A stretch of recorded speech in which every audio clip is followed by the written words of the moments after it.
On the far edge of the Corrales sector, a small alien village sat between frozen hills and dark blue forests. The village was called Nerith. It was home to the Valari people, a quiet race known for farming crystal plants and mining ice stones. Life was never easy there, but the villagers worked hard and helped each other survive the long winters of their world. One morning, the village's main power tower suddenly stopped working. The lights inside homes began to fade. The water cleaners slowed down. The heating system started losing energy.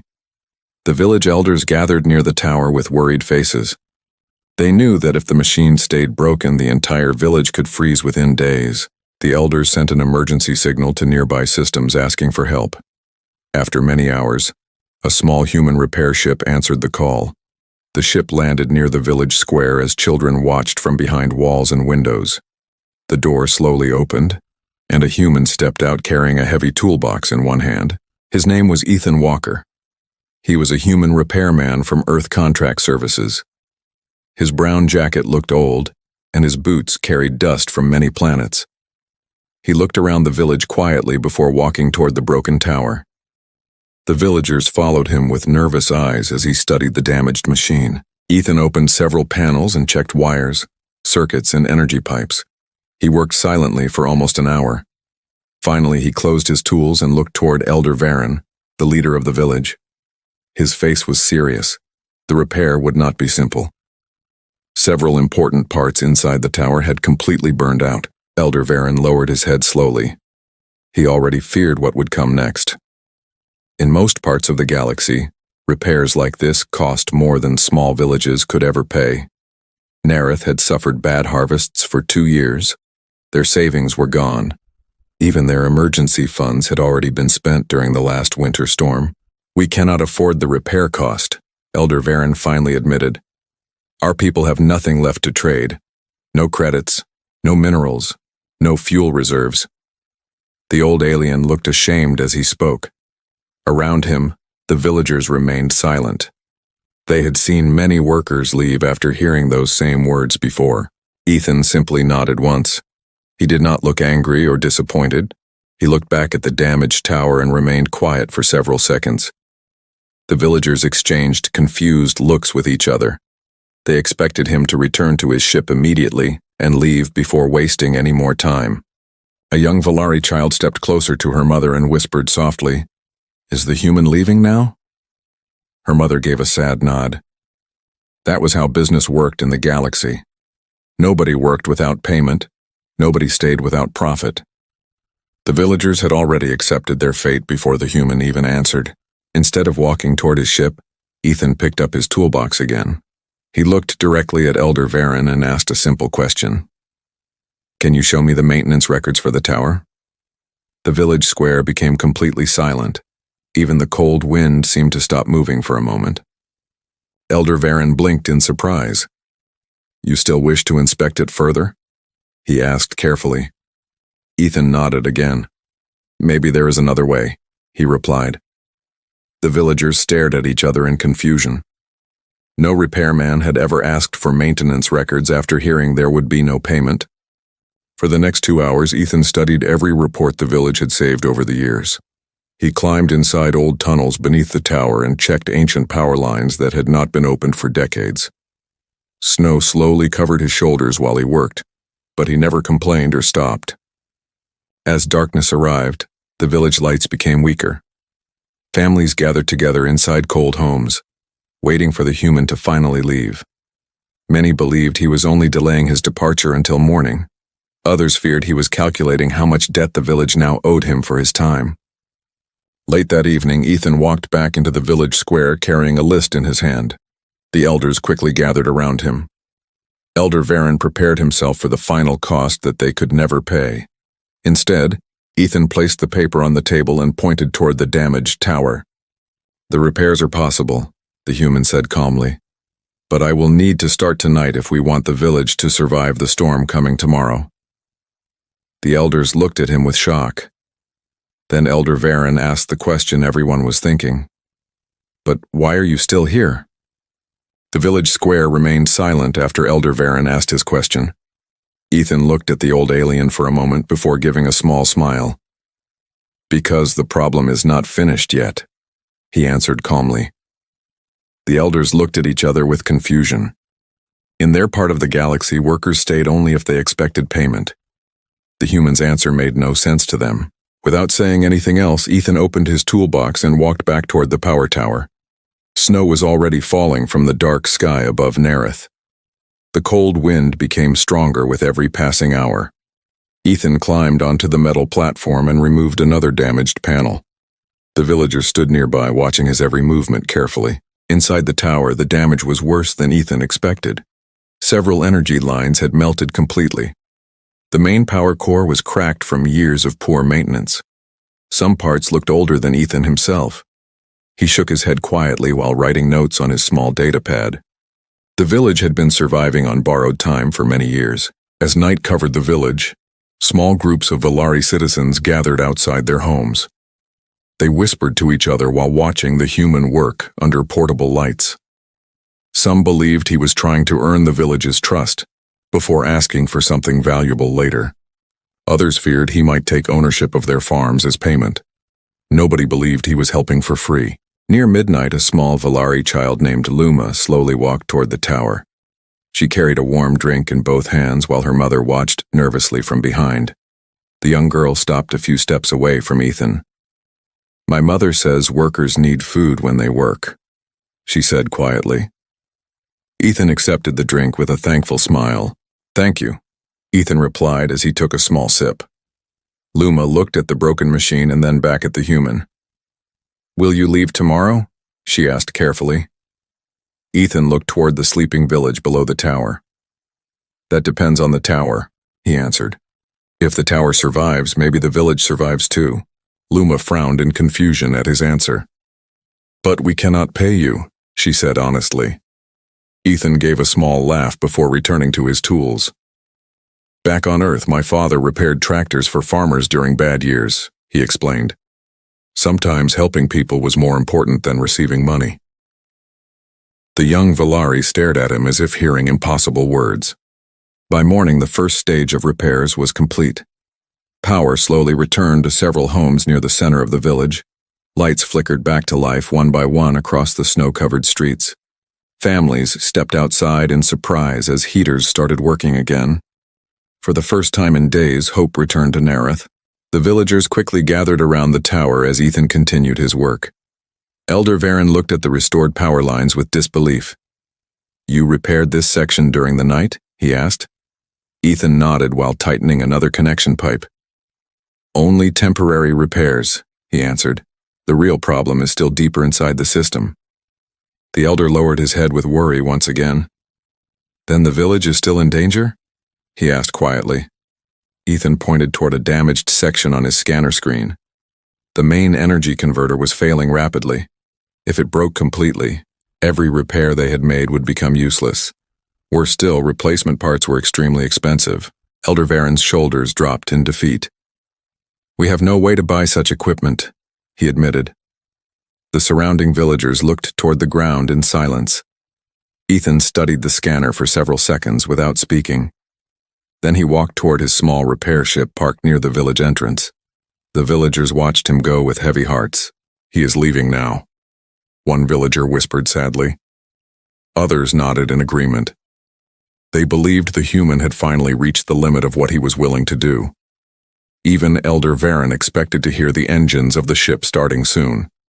Instead, the cargo door slowly opened and Ethan disappeared inside for several minutes. When he returned, he was carrying a large metal container on his shoulder. The villagers stared in shock as he placed it beside the tower. Ethan opened the container and removed a brand new energy converter. Elder Varen immediately recognized the model. It was worth more credits than the village could earn in 20 years. "You cannot use that here," the elder said in disbelief. "That converter belongs to you." Ethan simply picked up his tools and connected the first cables. "Not anymore," he replied calmly. The villagers stood frozen in place as they watched the human install his own equipment into their tower. None of them understood what they were seeing. One of the elders stepped forward carefully. "Human Ethan," he asked, "what do you expect from us in return?" Ethan stopped working for a moment and looked across the village. Children were watching from windows while families waited in the cold streets below. He looked back at the elder and smiled slightly. "I expect you to keep the lights on," he said. Before anyone could answer, a loud alarm suddenly echoed from Ethan's scanner. His expression changed immediately as he looked toward the sky above Nerith. A large ship had just entered orbit around the planet. The identification signal on the screen made Ethan's face grow serious. The Galactic Debt Authority had arrived. The village square became silent as everyone looked toward the dark sky above Nerith. A massive silver ship slowly appeared through the clouds. Its engines glowed with blue light as it moved into position above the village. Ethan looked at the identification code on his scanner once more. There was no mistake. The Galactic Debt Authority had arrived. Fear quickly spread among the Valari villagers. Everyone in the galaxy knew stories about the Debt Authority. They collected unpaid loans, seized property, and sometimes even removed entire settlements from official star maps.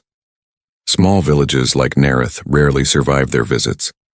Elder Varen's hands began to shake as he looked toward the sky. Minutes later, a transport shuttle landed near the village center. 3 officers stepped outside wearing dark silver uniforms. Their leader was a tall alien named Commander Rexal. His cold eyes scanned the village before stopping on the damaged power tower. Then his attention moved toward Ethan and the equipment beside him. Commander Rexal activated a small device and checked the village records. His expression remained serious as information appeared on the screen. "Village Nerith," he announced loudly. "Outstanding debts. 4 agricultural loans, 2 energy loans, and 1 emergency weather relief fund." The villagers lowered their heads as he continued reading. "The total unpaid balance exceeds legal limits," Rexal said coldly. "According to galactic trade law, all valuable property may now be claimed to recover losses." Panic spread through the crowd immediately. Mothers pulled children closer, while farmers looked toward their homes with fear. Everything they owned was now in danger. Elder Varen stepped forward with difficulty. "Please," he said quietly. "We only need more time." Commander Rexal shook his head without emotion. "Time does not erase debt," he replied. "The law is very clear." His officers began scanning buildings and marking property for collection. The villagers watched helplessly. Suddenly, Rexal noticed the new energy converter attached to the power tower. His eyes narrowed as he checked its serial number. "This equipment belongs to Earth Contract Services," he said. Slowly, he turned toward Ethan. "Did you install company property on collateral owned by debt holders without authorization?" The village became completely silent once again.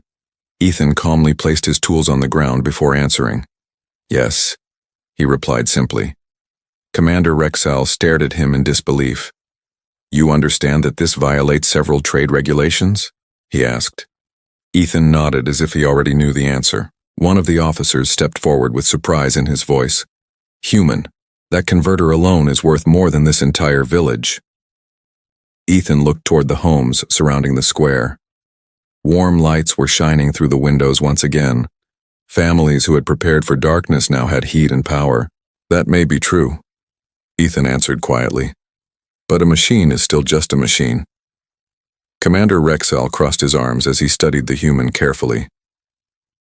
"You risked your own property for strangers," he said. "Why would any intelligent species do such a thing?" Several villagers waited nervously for Ethan's answer. The human looked toward young Luma standing beside her mother. He remembered the warm drink she had brought him during the cold night. Then he looked toward the farmers, workers, and families who had spent years trying to survive. Finally, he turned back toward the commander. "Because they needed help," Ethan said simply. Commander Rexal stared at him for several seconds. Around him, even his officers looked confused by the answer. In most parts of the galaxy, every service had a price. Every favor created debt. Every act of kindness expected something in return. The human's words sounded almost impossible. Rexal looked toward the repaired power tower once more. "Humans are strange," he finally said. Ethan smiled slightly without looking up from his tools. "We hear that a lot," he replied. A few villagers quietly laughed for the first time in many days. Even Elder Varen looked less afraid. Then an officer suddenly received a message on his communicator. His expression immediately changed as he turned toward Commander Rexall. "Sir, new information from Central Records," he reported. "The storm approaching this planet has increased in strength." The commander quickly opened the report on his screen. The room of light around the scanner reflected in his eyes as he read the numbers. The storm was no longer expected to be dangerous. It had become a planet-wide superstorm. Winds strong enough to destroy buildings would reach Nerith within 12 hours. Even the repaired tower might not survive the impact. Commander Rexall slowly lowered the scanner.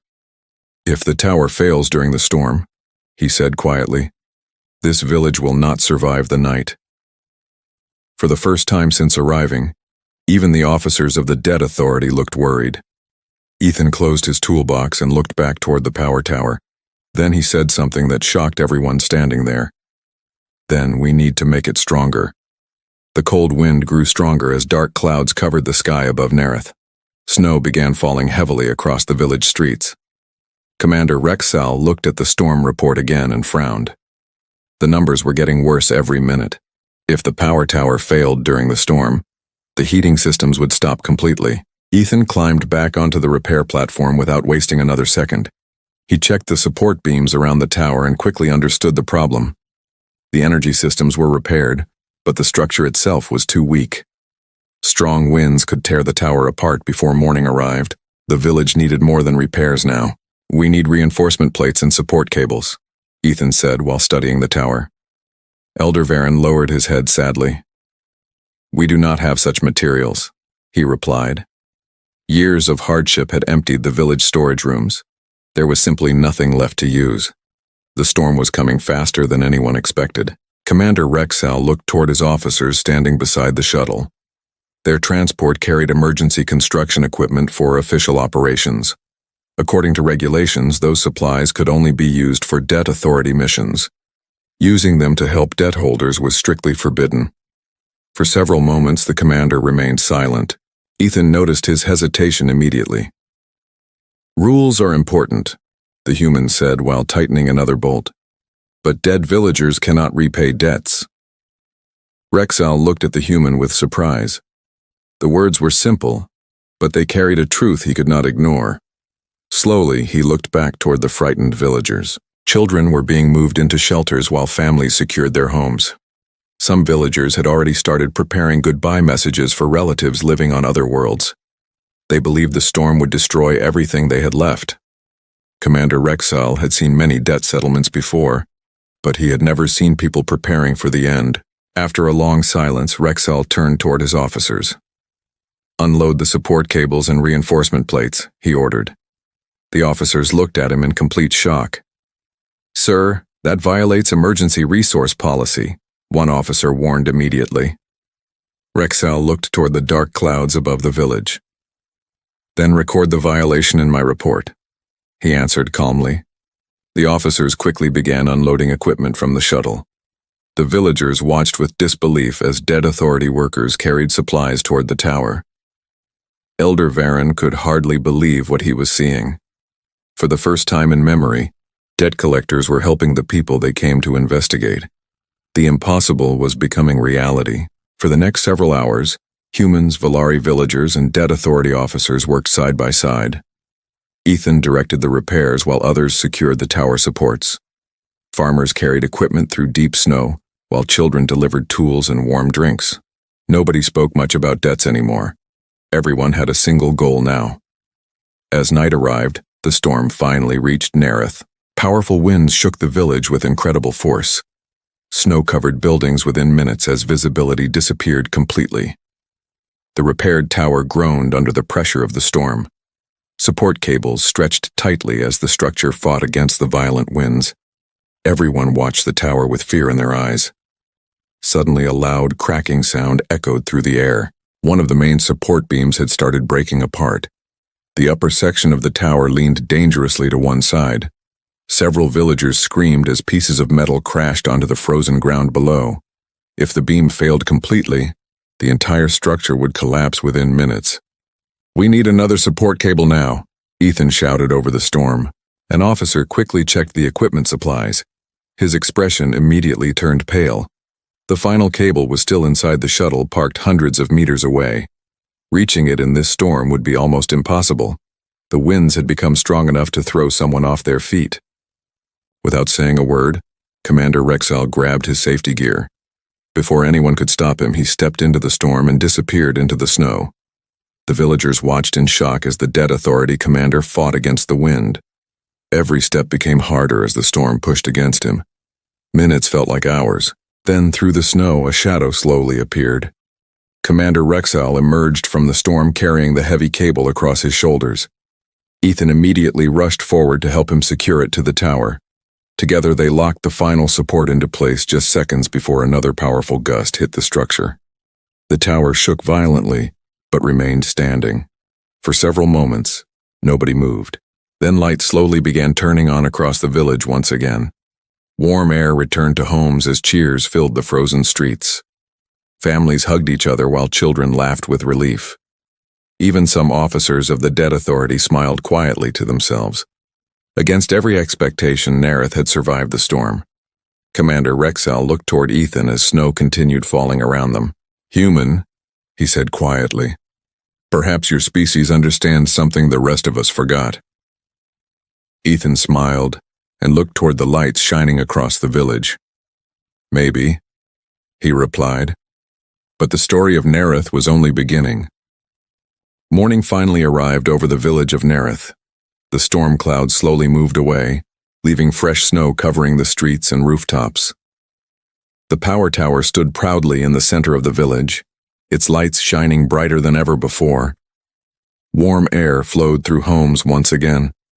For the first time in many years, the people of Nerith felt safe. Villagers slowly gathered near the tower as the sun rose above the frozen hills. Children laughed while running through the snow-covered streets. Farmers checked their equipment and found that everything was still working. The water systems had survived the storm as well. It felt less like survival and more like a second chance. Elder Varen walked toward Ethan with slow steps. The old Volari leader looked at the repaired tower before turning toward the human repairman. "You saved our village," he said quietly. Ethan shook his head with a small smile. "The village saved itself," he replied. "I only fixed a machine." The elder looked surprised by the answer. It was not false modesty or politeness. Ethan truly believed what he had said. Without the villagers carrying supplies and helping with repairs, the tower would have fallen. Without Commander Rexall bringing the final cable, the storm would have destroyed everything. This victory belonged to everyone. Commander Rexall stood nearby, watching the conversation quietly. He had spent his entire career following laws and collecting debts. Helping a village had never been part of his duties. Yet for the first time in many years, his work felt meaningful. He looked toward the lights shining across Nerith and remained silent.